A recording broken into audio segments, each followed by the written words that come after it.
The massive viewing screen in the Galactic Council's main chamber flickered with strange readings. The gathered aliens, some floating, some hovering, and others standing on gravity platforms, stared in confusion at the data streaming before them. "Impossible," muttered Dr. Blue, his jellyfish-like body pulsing with waves of purple light. As the Council's lead xenobiologist, he had seen many strange things in his 300 cycles of service, but nothing like this. The readings came from what the Council had labeled the Forbidden Zone, a cluster of solar systems deemed too dangerous for normal space travel. Most planets there had crushing gravity, toxic atmospheres, and deadly levels of radiation. Yet here they were, detecting radio signals from one of these death worlds. "Show me the planet's specifications again," Dr. Blue requested, his translator converting his bioluminescent pulses into standard galactic basic. The computer displayed Earth's details. Gravity, 9.8 meters per second squared, nearly double the galactic average. Atmosphere, 21% oxygen, considered highly toxic. Surface, 71% covered in universal solvent, water. Temperature range, minus 50 degrees Celsius to plus 50 degrees Celsius. Status, active tectonics, extreme weather patterns. Classification, Class 12 Death World. "And you're certain there's intelligent life?" Dr. Blue asked the sensor operator, a gas-based being named Mist. Mist swirled excitedly in their containment chamber. "Absolutely certain, Doctor. We're picking up thousands of artificial satellites, radio broadcasts, and even primitive space vessels. There's a small station orbiting their moon." The Council chamber erupted in confused chatter. A Class 12 death world wasn't supposed to support any life more complex than basic microbes. Yet here was a civilization advanced enough for space travel. High Counselor Ring, a being made of pure energy contained within a floating ring, spoke up. "Dr. Blue, assemble a first contact team immediately. If there are truly sapient beings surviving on a Class 12 world, we must know how." Dr. Blue's tentacles rippled with concern. "High Counselor, with all due respect, the conditions on that planet would kill most of our species within minutes. Even our most advanced protective suits can only withstand such environments for short periods." "Then build better suits," Ring commanded. "This discovery could revolutionize our understanding of life itself." Over the next few days, Dr. Blue and his team worked tirelessly to prepare for the mission. They modified their strongest environmental suits, originally designed for gas giant exploration, to handle Earth's crushing gravity and toxic atmosphere. The initial probe data left them stunned. The planet's inhabitants, humans according to their broadcasts, walked around in nothing but thin fabric coverings. They swam in the universal solvent for fun. They breathed the toxic oxygen mixture like it was nothing. "Look at this," called out Dr. Blue's assistant, Crystal, her crystalline form shimmering with excitement. "They have settlements in regions with temperature variations of over 50 degrees, in the same location." Dr. Blue watched video footage of humans going about their daily lives. They seemed to ignore the deadly conditions around them completely. They played in the universal solvent, ate solid food, a process that disgusted most galactic species, and even deliberately exposed themselves to solar radiation to get a tan. "Either these beings are the most advanced species we've ever encountered," Dr. Blue mused, "or they're naturally adapted to conditions we consider impossible." The Council approved the first contact mission within a week. As Dr. Blue prepared his team for departure, he couldn't shake the feeling that they were about to discover something that would change the galaxy forever. The mission ship, heavily shielded and equipped with multiple redundant life support systems, began its journey to Earth. Dr. Blue spent the travel time studying human broadcasts, trying to understand these bizarre creatures. They seemed to be a young species, barely space-capable, yet they survived conditions that would kill most advanced races instantly. They called their death world a beautiful planet, and seemed completely unaware of how extraordinary their survival was. As Earth grew larger in their view screen, Dr. Blue felt both excitement and fear. Whatever they discovered about these humans would rewrite every xenobiology textbook in the galaxy. He just hoped they were ready for what they might find. "Preparing for orbit insertion," announced the pilot. "First contact with the Deathworlders begins in 6 hours." Dr. Blue's tentacles rippled with anticipation. The greatest mystery in galactic history was about to be unveiled, and he would be there to witness it. The alien ship's sensors screamed warnings as they entered Earth's orbit. Red lights flashed across every control panel, and the ship's AI kept repeating danger, extreme conditions detected. Dr. Blue floated in his reinforced tank, watching Earth through the ship's strongest viewport. His tentacles curled nervously as he observed the swirling white clouds over blue oceans. The sight was both beautiful and terrifying. "Shield status," he asked the ship's pilot. "Holding at maximum power," replied the pilot, their insectoid hands moving quickly over the controls. "The radiation from their sun is intense. I've never seen anything like it." The science team gathered around their instruments, taking readings that seemed to defy everything they knew about habitable worlds.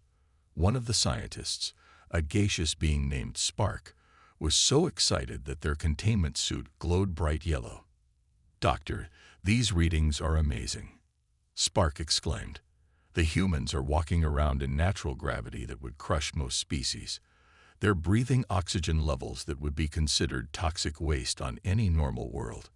Dr. Blue moved his observation tank closer to the main screen. "Show me their major population centers." The screen displayed various cities across Earth. The aliens watched in shock as humans went about their daily lives in what should have been lethal conditions. "Look," Crystal pointed with her crystalline arm. "They have settlements in frozen regions and in burning deserts, on the same planet. How do they adapt so quickly?" The team observed more incredible sights. Humans running for exercise in the crushing gravity, children playing in the universal solvent, swimming pools, people eating solid food with their internal acid chambers, stomachs, settlements built right on top of active tectonic plates, beings living in both freezing and boiling temperatures. Their adaptability is unprecedented, Dr. Blue noted, his color shifting to a deeper blue, and thought, "We must prepare for surface contact, but we need to be extremely careful." The preparation for landing took several hours. Each team member had to wear specially designed suits that cost more than some small spaceships. The suits featured multiple layers of gravity compensation, advanced radiation shielding, atmospheric filters and pressure regulators, temperature control systems, emergency teleport beacons. As they prepared the landing shuttle, Dr. Blue gave his team final instructions. "Remember, we're about to meet beings who consider these deadly conditions normal. Don't show fear. We don't want to offend them by suggesting their home is uninhabitable." The landing shuttle descended through Earth's atmosphere. The entire team fell silent as their instruments registered the increasing pressure, gravity, and radiation. The shuttle's engines worked harder than they ever had before, fighting against Earth's powerful gravity. Through the viewport, they watched in amazement as flying vehicles, airplanes, moved through the thick atmosphere like it was nothing. The humans had mastered flight in conditions that would tear most ships apart. "Landing zone in sight," announced the pilot. "The humans have cleared an area for us." They descended toward a large open space near a city. Their sensors showed hundreds of humans gathering to watch, standing unprotected in the open air, under the deadly sun, like it was perfectly normal.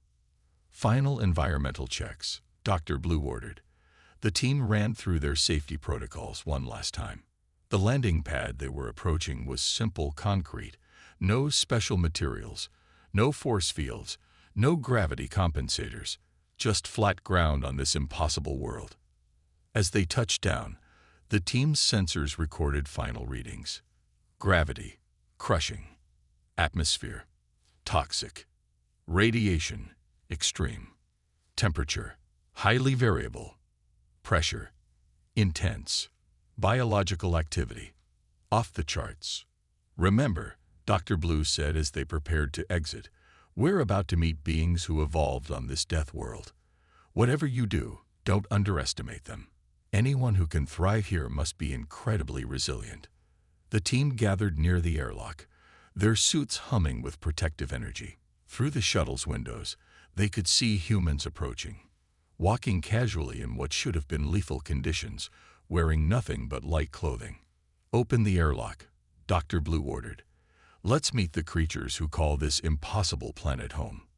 The door began to open, and with it a new chapter in galactic history was about to begin. The true Deathworlders were about to be formally introduced to the galaxy, and nothing would ever be the same. The airlock door opened with a soft hiss, and Earth's atmosphere rushed against their protective suits. Dr. Blue and his team stepped out onto human soil for the first time, their suits working overtime to protect them from the crushing gravity. A group of humans stood about 30 feet away. At their front was a tall figure in a blue uniform, Captain Mark of the United Earth Defense Force. The aliens couldn't help but notice how the humans stood perfectly straight in the terrible gravity, not even using support devices. "Welcome to Earth," Captain Mark called out, his voice reaching them through their translators. He smiled, showing his teeth, a gesture that made several team members nervously step back, as most species considered showing teeth a threat. Dr. Blue moved his floating tank forward. "Thank you for having us, Captain. We're amazed by your world." The human delegation led them toward a nearby building. The aliens watched in shock as Captain Mark casually walked up a set of stairs, fighting gravity with each step, like it was nothing. Inside the meeting room, the aliens got their first close look at human behavior. What they saw astounded them. A human assistant brought in drinks, carrying a tray full of glasses filled with clear liquid. Dr. Blue's sensors immediately identified it. "You're serving the universal solvent?" he asked in horror. Captain Mark looked confused. "You mean water?" "Of course. Would you prefer coffee?" "You drink it?" Crystal asked, her crystalline form shimmering with shock. "Several liters a day," Mark replied casually. "Need it to survive." The alien team shared looks of disbelief through their protective gear. These humans didn't just survive the universal solvent. They needed it to live. The meeting continued, and each revelation about humans became more shocking than the last. "You sleep lying down?" Spark asked, their gaseous form swirling in distress. "But the gravity would crush your organs." "We find it comfortable," Mark explained. "Some of us even sleep on extra firm mattresses." "And you exercise?" Dr. Blue inquired, watching footage of a human gym. "You deliberately stress your bodies under this gravity. Keeps us healthy," Mark said, then added something that nearly caused several aliens to faint. "Some of us lift weights for fun. You know, extra gravity for the muscles." The aliens learned more incredible facts about humans. They could repair broken bones naturally. They purposely exposed themselves to solar radiation at beaches. They lived in drastically different climates across their world. They ate solid food that required internal chemical digestion. They could survive significant blood loss. They could run for hours without stopping. During a break in the meeting, the aliens watched in fascination as Captain Mark ate lunch. He bit, chewed, and swallowed solid food, washing it down with water. The very idea of putting solids and liquids inside one's body made several team members feel ill. "Captain," Dr. Blue said, his color shifting to a curious purple, "your species seems to thrive in conditions that would kill most galactic life forms. How do you manage it?" Mark shrugged, another uniquely human gesture. "This is just normal for us. Earth is perfect for humans. Though I admit, we do enjoy challenging ourselves."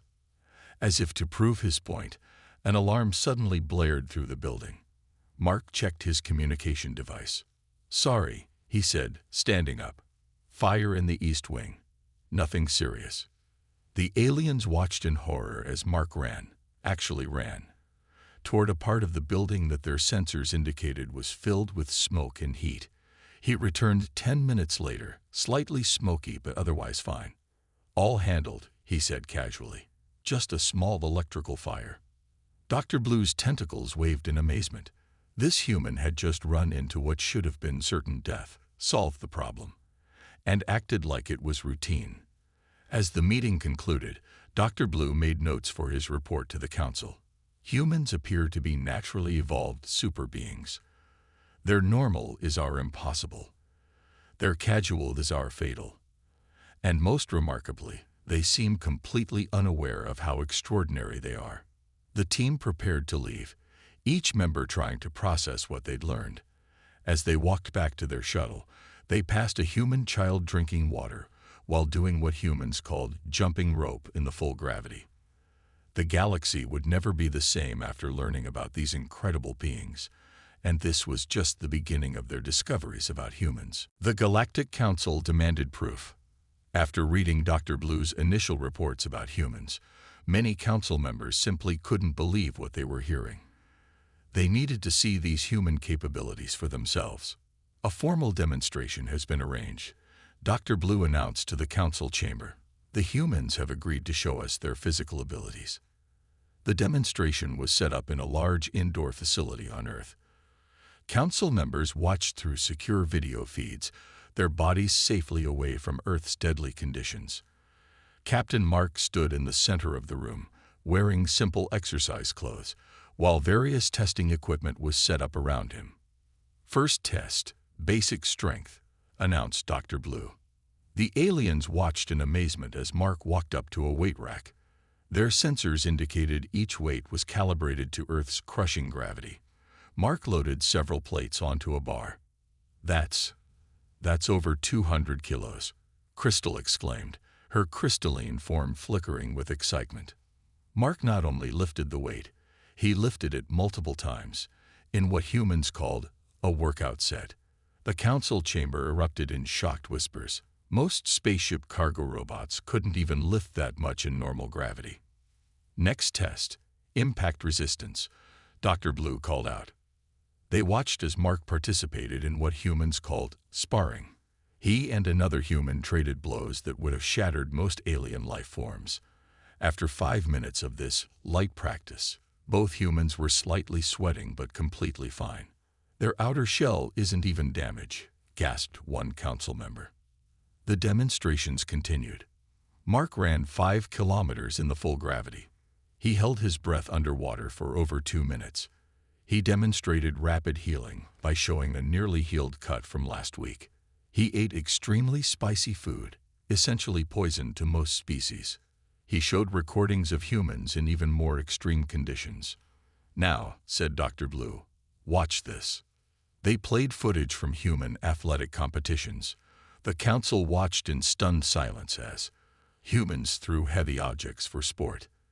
They jumped great heights and distances. They struck each other in controlled combat sports. They lifted enormous weights in competition. They ran marathons in desert heat. They swam in freezing waters. They climbed mountains without protective gear. "This is impossible," stated High Counselor Ring, their energy form pulsing with disbelief. "No species should be able to do all this." And yet, Dr. Blue replied, "For humans, this is just regular exercise. Some of them do this for fun." Captain Mark stepped forward to address the council directly through the video feed. "Council members, what you're seeing isn't even our most impressive abilities. These are just basic human capabilities." To prove his point, Mark walked over to a damaged piece of equipment, a bent metal bar that had been meant for a later demonstration. In front of the stunned council, he gripped it and slowly bent it back into shape. "How?" demanded several council members at once. "We evolved on Earth," Mark explained simply. "Everything that you find deadly about our planet helped shape us. High gravity gave us strong bones and muscles. Variable temperatures gave us incredible adaptation abilities. Even the oxygen levels you call toxic helped us develop our endurance." Dr. Blue's color shifted to an impressed deep blue. "Humans don't just survive on their death world. They thrive because of it. Every deadly aspect of Earth contributed to making them stronger." The council watched more footage. Humans working in space, deep underwater, in burning buildings, in frozen wastes. Each environment would kill most species, but humans had special teams trained specifically to work in these conditions. "We've been looking at this all wrong," Dr. Blue concluded. "Earth isn't a death world that somehow supports life. It's a forge world, one that created one of the most durable species we've ever encountered." As the demonstration concluded, Captain Mark casually mentioned he was going rock climbing that weekend, scaling sheer cliffs with minimal equipment for fun. Several council members had to turn off their feeds, overwhelmed by the very idea. The council had demanded proof of human capabilities. What they got was a revelation.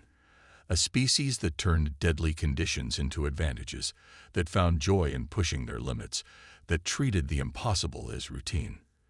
And this was just the beginning of what humans could show them. The emergency alarms on Space Station Gamma 7 blared to life at exactly 3:47 Earth Standard Time. The massive station, home to over 2,000 aliens from across the galaxy, shuddered as its main power core began to fail. Dr. Blue was in the station's observation deck with Captain Mark when the crisis began. They had been discussing plans for future human-alien cooperation when the artificial gravity suddenly increased to nearly Earth normal levels. "Warning: critical system failure," the station's AI announced. "Gravity controls malfunctioning. Life support systems compromised. Hull breach detected in engineering section." Most of the alien station crew immediately collapsed, crushed by the increasing gravity. Those who could still move were struggling to reach their emergency pods. Dr. Blue's tank barely managed to maintain its position as the gravity continued to rise. "Status report," Captain Mark demanded, standing normally despite the crushing force. The station's chief engineer, a gaseous being named Wisp, managed to send a message through the emergency channels. "Power core destabilizing. Radiation leaking. We can't reach the controls. Gravity too strong." Mark looked at the station map showing multiple red warning zones. Engineering deck: radiation levels lethal to aliens. Main corridor: atmosphere venting. Power control: crushing gravity and electrical fires. Life support: critical damage. "How long until total failure?" Dr. Blue asked, his tentacles rippling with concern. 20 minutes at most," Wisp replied. "But we can't even move in this gravity. The emergency teams would die instantly in these conditions." Captain Mark's expression hardened. "Dr. Blue, contact Earth immediately. Tell them to send our emergency response team. Until they arrive, I'm going in." "That's suicide," Dr. Blue protested. "Even for a human, the radiation levels alone are about what we get from a day at the beach," Mark finished. "Your people can't survive these conditions. Mine can. We don't have time to argue." Without waiting for a response, Mark ran toward the engineering deck. The aliens watched in amazement as he sprinted through the crushing gravity like it was nothing, heading straight into conditions their sensors marked as unsurvivable. Through the station's cameras, they watched Mark work. He lifted fallen debris that weighed tons in the increased gravity. He walked through radiation zones that would kill most species instantly. He held his breath to cross sections with no atmosphere. He handled hot metal barehanded to repair crucial systems.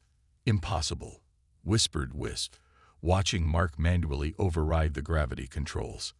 "The heat alone should." "Should what?" Mark grunted through the comm system, his hands deep in the station's burning hot control panels. "This is barely hotter than a good cup of coffee."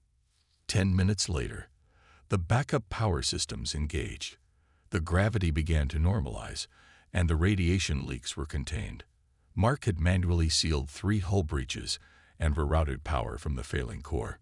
Just as he finished stabilizing the station, the human emergency response team arrived. They immediately spread out through the station, carrying injured aliens to safety and repairing critical systems. Dr. Blue watched in amazement as the humans worked. They carried heavy equipment through damaged sections, handled dangerous materials with minimal protection, and moved through lethal environments with casual ease. "Your people," he said to Mark, who had returned covered in soot, but otherwise unharmed. "You just saved everyone on this station. You walked into certain death and treated it like a minor inconvenience." Mark shrugged, taking a drink of water. "Still amazing to see someone casually consume the universal solvent. We're built for this, Doctor. High gravity. That's just Earth normal for us. Radiation. We evolved with it. Heat. Have you seen our summers? Everything that makes this station dangerous to your people is just Tuesday for us." As the emergency response team continued their work, Dr. Blue began composing his report to the Council. Today had proven something remarkable. Humans weren't just capable of surviving in deadly conditions. They were the galaxy's best hope for handling dangerous situations. The crisis had revealed an incredible truth.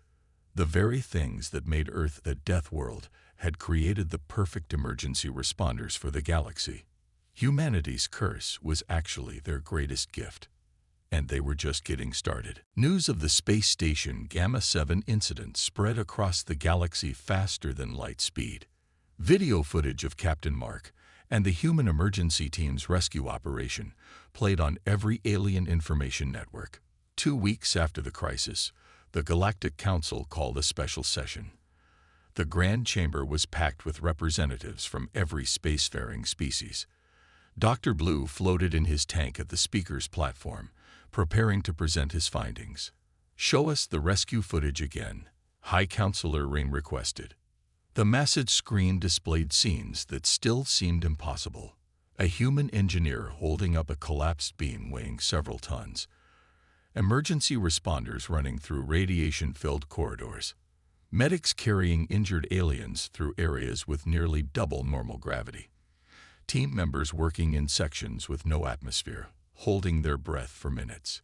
Humans handling superheated materials with minimal protection. These humans, Dr. Blue explained, did something unprecedented. They turned what we consider fatal conditions into advantages.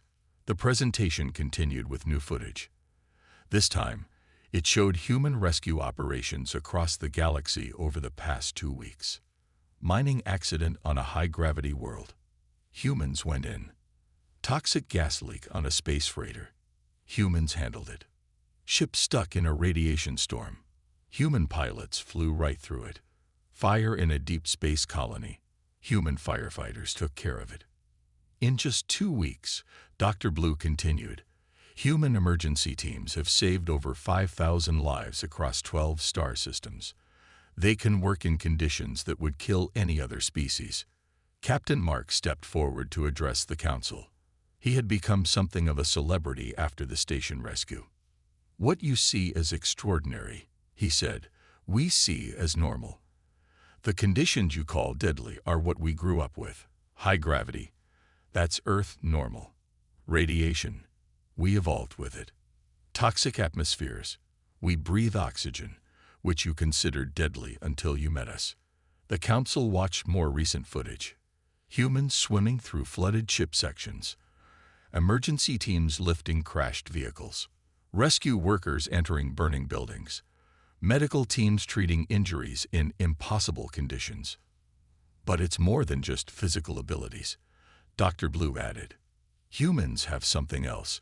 They run toward danger instead of away from it. The screen showed security footage from various emergencies.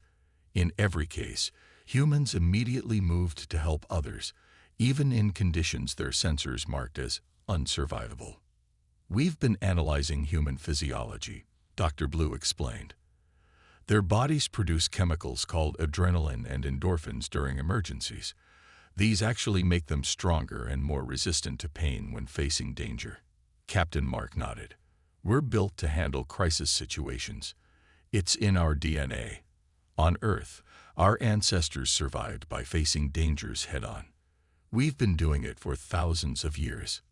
The council members watched in amazement as more data scrolled across the screen. Human bone density, 3x galactic average. Muscle strength, 5x normal for their size. Radiation resistance, off the charts. Environmental adaptation, unprecedented. Recovery rate, exceptionally fast. We propose, Dr. Blue announced, creating a new galactic emergency response force, with humans as the core team members.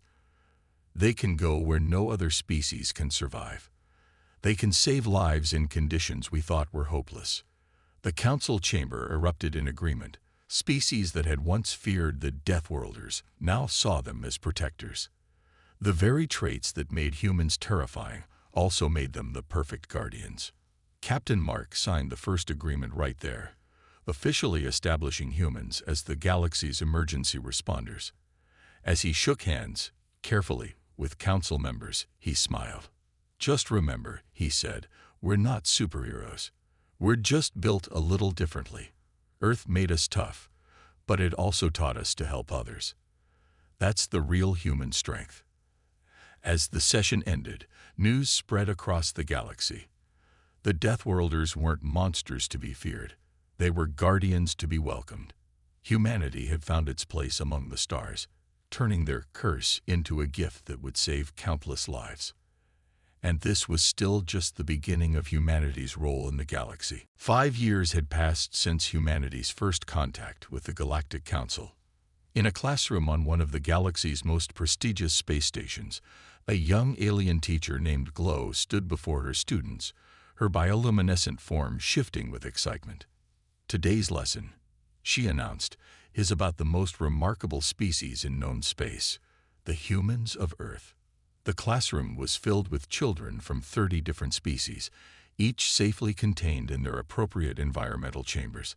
On the main screen, images of Earth appeared. "Who can tell me," Glow asked, "why Earth was once called a death world?" A small crystalline student sparkled as they answered. "Because it has crushing gravity, toxic oxygen, extreme temperatures, and dangerous radiation." "Correct." Glow's color brightened. "And who lives there?" "Humans," the whole class shouted together. The screen showed footage from the famous space station Gamma 7 incident, now legendary across the galaxy. Captain Mark running through radiation zones. Human rescue teams lifting impossible weights. Emergency workers breathing toxic atmospheres. Medics working in crushing gravity. But humans, Glow continued, taught us something important.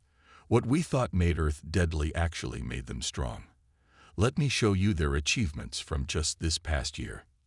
The screen displayed recent events. Humans creating new emergency rescue techniques. Earth's gravity training centers where other species could safely build strength. Human doctors developing treatments for conditions once thought fatal. Earth becoming a center for galactic emergency response training. Did you know, Glow asked her fascinated students, that every emergency response ship now has at least 2 humans on board. They can reach victims in conditions no other species can survive. She showed them more recent footage. Humans teaching other species how to survive in harsh conditions. New protective suits based on human biology. Space stations with Earth gravity sections for training. Human children playing in conditions that once terrified the galaxy. But the most important thing humans taught us, Glow said, her color shifting to a warm purple, wasn't about strength at all. Who knows what it was? A gaseous student swirled excitedly.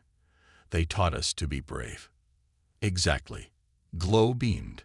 Humans showed us that facing challenges makes us stronger.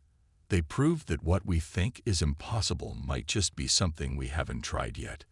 The screen showed more images. Alien species training in higher gravity. New colonies on worlds once thought uninhabitable.